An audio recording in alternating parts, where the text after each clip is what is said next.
Now, he put them together and he was talking about a parable. Yeshua devoured about this.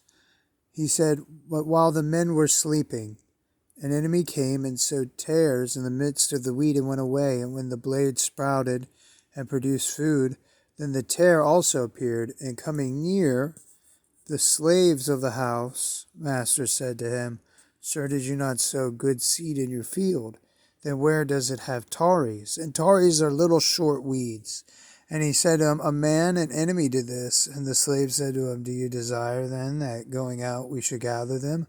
But he said, no, lest gathering the tares you should uproot the wheat with them, allowing both to grow together until the harvest. And at the time of the harvest I will say to the reapers, first gather the tares and bind them into bundles to burn them, but gather the wheat into my granary.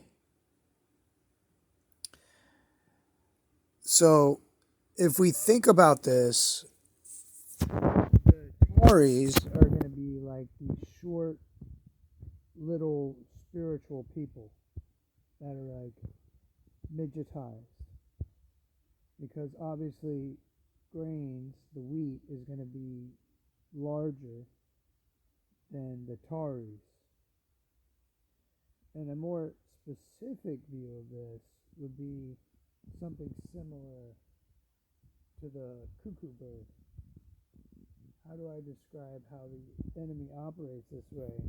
Let's take a look at the cuckoo bird here. In a smaller nest, the female reed warbler incubates its 4 eggs. One of the brood is starting to hatch. However, it is not the young reed warbler. 2 weeks ago, a female cuckoo, unseen by the reed warbler, dropped her egg into this nest. Now the young cuckoo hatches. As the first of the brood, the reed warbler did not notice the trick, and now feeds the young as if it were its own. The young cuckoo needs to throw the other eggs out of the nest. If it doesn't do this, then the parents will not be able to feed all the nestlings.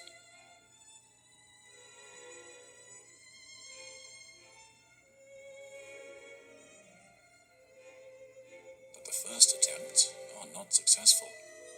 The cuckoo is still too weak.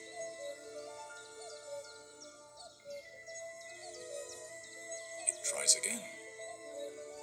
It must push the egg above the edge of the nest. It is a big effort.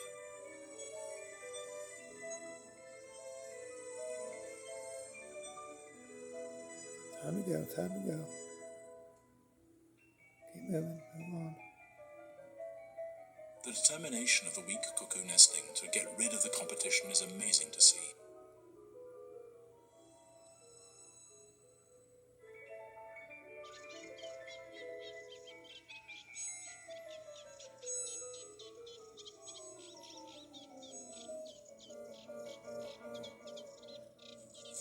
After a few hours, it has another go.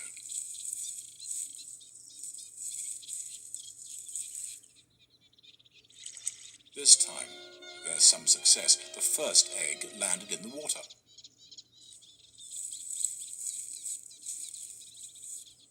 When it throws out the second egg, the cuckoo almost follows it out of the nest itself. Now, for the last one. Alone at last. The ever-open, bright red beak and the constant peeping from the cuckoo prompts the reed warblers to bring it food without a break. Now all the insects and spiders end up in its beak. Yumkin. With such intensive feeding, the young cuckoo reaches its adult size in just 2 weeks.